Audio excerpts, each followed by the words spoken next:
Welcome to Life Stories, where a $100 bill isn't just a tip, it's a weapon. Imagine being publicly humiliated, treated like you don't belong, only to realize you hold the power to burn an empire to the ground. This is not just a story about revenge. It's about what happens when the most invisible person in the room refuses to stay silent. What would you do if dignity was mistaken for submission, and the ones laughing at you had everything to lose? Stay with us, because the deeper the story goes, the more it asks. How far would you go to fight back? Let's begin. The laughter echoed off the crystal chandeliers like broken glass. The Grand Regent Hotel's ballroom was all gold leaf and ego, a cathedral of wealth dressed in the illusion of charity. Between the clinks of fluted champagne and the rustle of designer gowns, Ariel Brooks knelt on the cold marble floor, blotting a pool of spilled Merlot with practiced precision. Her hands moved with the quiet grace of someone used to disappearing. To most of the glittering guests, she was just another shadow in the opulence, until he spoke. "So, you're one of the special girls for after the party?" The voice was smooth, smirking, dipped in inherited confidence. Ariel looked up slowly to meet the pale blue gaze of Chase Remington, tech mogul and heir to a $600 million legacy built more on exploitation than innovation. His tuxedo was tailored within an inch of its life, and a Patek Philippe worth more than her annual rent sparkled on his wrist. The cruelty in his smile was refined, decades of privilege sharpened to a scalpel. "I'm on the cleaning crew, sir," Ariel said evenly, her voice steady despite the burn rising in her chest. She recognized that tone. She'd heard it when she was 10, watching her mother scrub blood from a restaurant floor after a chef's drunken rage. She'd heard it again at 16, when her scholarship interviewers questioned whether a girl from South Central could really belong at Stanford. But this was different. This was not doubt, it was assumption. "Oh, of course," Chase chuckled, leaning closer. "The agency said the entertainment tonight would be discreet. Very classy. I like that." His voice dropped to a private register, loud enough for those nearby to hear, quiet enough to avoid accountability. "How much for the whole night, sweetheart? Let's not pretend you're here for the wine stains." The moment fractured like glass beneath her knees. A few guests turned. Some smirked behind gloved fingers. Others simply looked away. The humiliation clung to her skin like sweat. "I think there's been a misunderstanding," Ariel said as she stood slowly, facing him squarely. "I'm here to keep this event clean and organized. Nothing more." Chase's grin widened. He pulled a crisp $100 bill from his pocket and held it out like an insult wrapped in currency. "For the embarrassment," he said, his voice deliberately theatrical. "And if you change your mind, I'm in the penthouse suite, room 1703. Let's say $400 an hour. You've got the look." The room chuckled. Two executives nearby exchanged comments about Chase being Chase. A woman in a Dior gown whispered, "She should be flattered, honestly," and her friend laughed into her champagne. Ariel didn't blink. She looked at Chase like he was something under a microscope, strange, small, already dying. "Thank you for the offer," she said quietly, "but I have principles your money can't touch." Something flickered in Chase's eyes. Confusion, annoyance, even a flicker of unease. It wasn't just her words, it was the way she stood. Upright, unapologetic, educated, dangerous. Chase turned away with a dismissive snort, laughing again with his entourage. "Always one who wants to play the noble card," he muttered. "They all break eventually."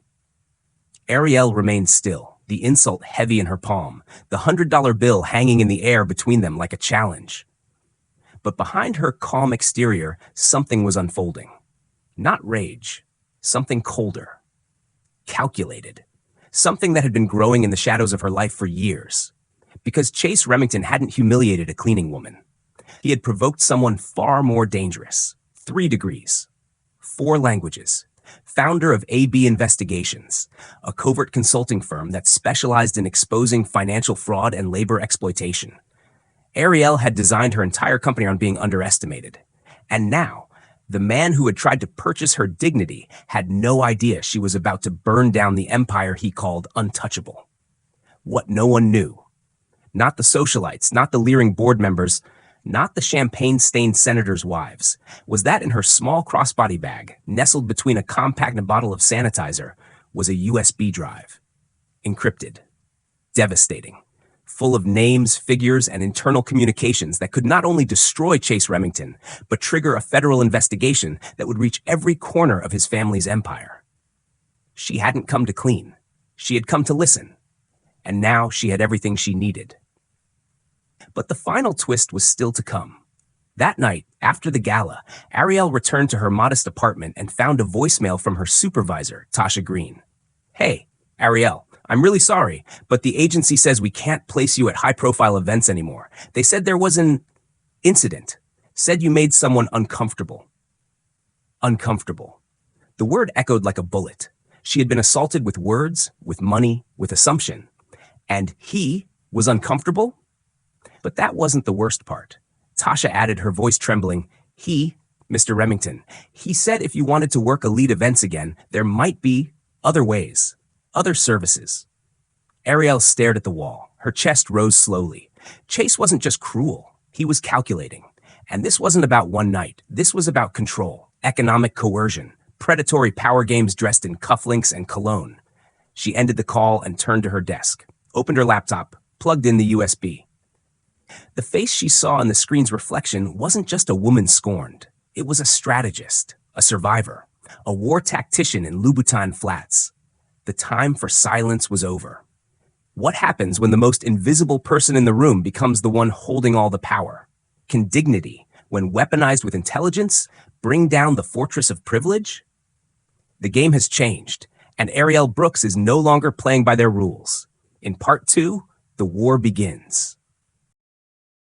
By the time dawn broke over Los Angeles, the city still smelled faintly of smoke and ambition. Ariel sat at her desk, sleepless, eyes red but clear. On the wall in front of her, she'd pinned photographs, flowcharts, an evidence map that had grown overnight from a few files into a spiderweb of connection, deceit, and generational power. In the center was Chase Remington. But around him were names she hadn't expected. City officials, hedge fund trustees, even the head of a nonprofit that claimed to empower women in tech. The deeper she dug, the wider the rot stretched. Her hands trembled, not from fear, but from something more corrosive, temptation. She had enough material now, not only to file a lawsuit, but to completely dismantle the Remington empire. The files contained proof of fraudulent government contracts, hidden offshores, deliberate hiring discrimination policies cloaked in legal jargon. But she also found something else, a trove of private communications between Chase and a senior advisor from a political campaign. If she leaked these emails, she wouldn't just be exposing corruption. She'd be launching a political scandal days before an election. And that, Ariel knew, was a very different kind of fire. She closed the file. Sat back. Her reflection in the laptop screen looked older, not just from exhaustion, but from the weight of what she carried. Every decision now came with a price. That afternoon, she met Jordan Miles at a quiet cafe in Silver Lake. He was waiting with 2 coffees and a look that saw too much. "You didn't sleep," he said, not as a question. "I couldn't," she replied, sliding a flash drive across the table. "This is bigger than I thought." Jordan plugged it into his tablet, scanning the folders. When he saw the flagged correspondence, his jaw tightened. "If you release this, it'll tear through national politics. You'll make enemies you can't even name yet." "Good," Ariel said. But the word landed flat. Jordan studied her for a long moment. "There's a difference between seeking justice and starting a war." "And what do you think this is?" she asked, voice sharper than intended. "He tried to break me. Then he tried to starve me. What do you call that?" "I call that a man who's about to lose everything," Jordan said quietly. "But I also see a woman who might lose something she hasn't accounted for, herself." Ariel looked away. She hated how easily he saw through her, how right he was. Back in her apartment, Ariel opened the email draft she'd prepared for a journalist at The Observer. The headline wrote itself, "Billionaire's Web, The Remington Files." But her finger hovered over send. That night, the call came. It was Tasha Green, her former supervisor, the one forced to fire her after Chase's accusations. Her voice trembled.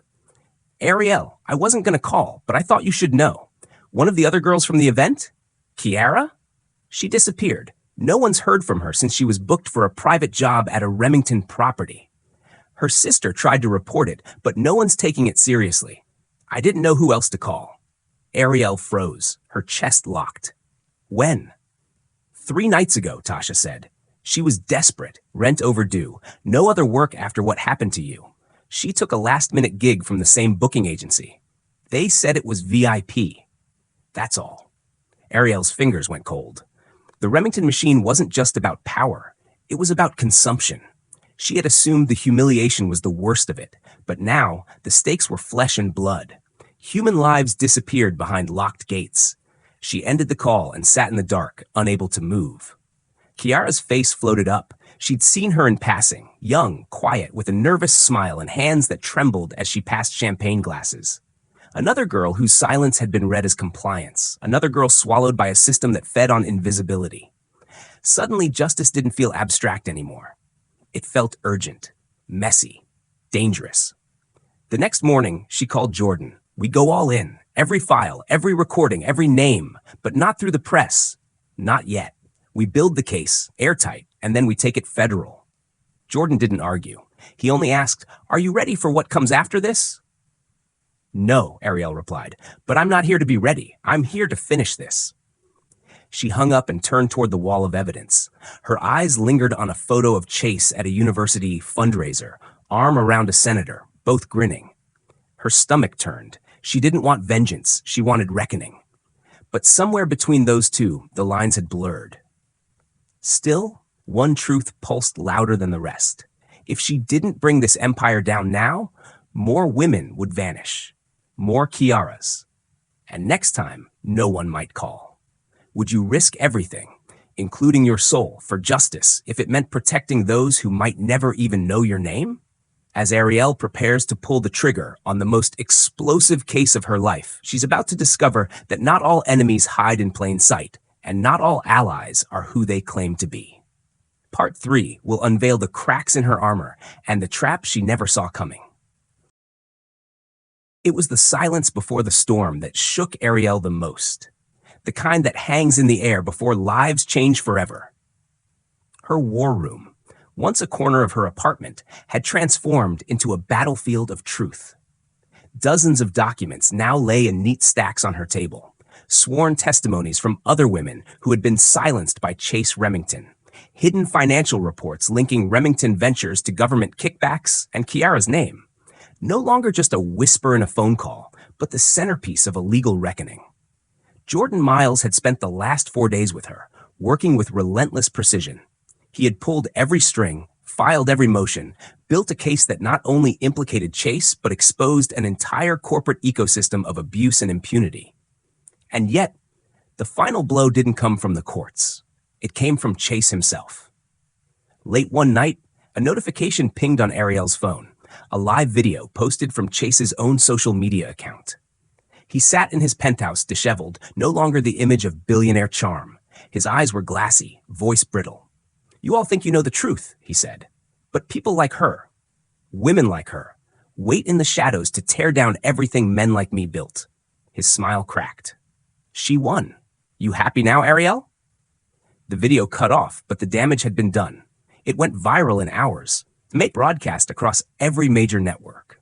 But what people didn't know, what only Jordan and Ariel discovered that same night, was that Chase had fled the city. The next morning, federal agents raided Remington Ventures. Files were seized, executives detained. The political advisor mentioned in the emails resigned publicly with a trembling voice. And Kiara? She was found in a private wellness clinic upstate, hidden under a false identity arranged by a Remington aide. She was safe, but broken. She didn't remember everything, but she remembered enough. Ariel sat with her in that quiet white room as Kiara stared out the window. "They said I'd lose everything if I talked," she whispered. "But you, how did you not give in?" Ariel reached out, took her hand, her voice like a thread pulled from the past. "Because I grew up watching silence destroy the strongest women I knew, and I promised I'd never be part of that silence." The case moved swiftly. Within 6 months, Chase Remington stood trial not just for harassment and corporate corruption, but for obstruction of justice, conspiracy, and multiple counts of coercion. Ariel testified with steady poise, her voice measured, her story laid bare before the world. Cameras flashed. The courtroom held its breath. And when the verdict came in, guilty on all counts, it wasn't just a victory for her. It was a shift in the tectonic plates of power. But triumph always carries a cost. The days that followed were a blur of interviews, press conferences, invitations to speak, foundations formed in her name. But in the quiet hours, when no one was watching, Ariel felt something hollow echoing in her chest. She had won, but what had she lost along the way? One evening, she returned home to find a letter slipped under her door. No name, just a note, handwritten on thick linen paper. Power corrupts more than money ever could. Be careful who hands you the crown. Sometimes justice tastes like ash. She stared at it for a long time, heart pounding with a strange mix of dread and recognition. Jordan suggested it was a scare tactic, a sore loser. But deep down, Ariel knew what it meant. She had become powerful, visible, unignorable. And there would always be those who needed her silent. A year later, Remington Ventures was a ghost. The Brooks Act, a sweeping federal labor law inspired by her case, had passed with bipartisan support. Thousands of companies revised their HR policies, restructured leadership boards, launched transparency initiatives. Ariel's firm, AB Investigations, became the gold standard for corporate accountability. She had walked into the Grand Regent as a janitor. Now she was reshaping how power worked in America. But the final twist came in the quietest of ways. At a Stanford alumni gala, held ironically in the same ballroom where it had all begun, Ariel stood alone by the glass railing, watching the city lights shimmer. A young woman approached her. Barely 23, sharp eyes, uncertain smile. "You probably don't remember me," she said. "I worked that gala too, 2 years ago, cleaning staff." Ariel turned, eyes soft. "I remember everyone who was there." The woman hesitated, then pulled out a folded napkin. Inside was a crumpled $100 bill. "He gave this to me, same way he gave it to you. I kept it. For some reason, I just couldn't throw it away." Ariel took the bill gently, then smiled, tears burning behind her eyes. "Then maybe it's time you let it go." The young woman laughed, a sound wrapped in hope. "Because of you, I stayed in school, got a scholarship. I'm pre-law now. I want to do what you do." Ariel didn't say anything. She just pulled her into a hug. For the first time in months, her chest didn't feel so hollow. The fight had meant something more than victory. It had become a spark for others, a legacy. As the night wound down, she walked past the marble floor where it had all started. They had replaced the tiles, but she remembered every crack, every word, every look. Power had tried to crush her, but in the end, it was integrity that rewrote the rules. She stepped into the night air, head held high, not as a symbol, not as a survivor, but as a woman who had refused to stay invisible. How did this story impact you? What did you feel watching Ariel's journey unfold? If you love this story, comment 100 below to show your support. Tell us, where in the world are you watching from? Don't forget to share this video with someone who needs to hear it. Thank you for watching Life Stories.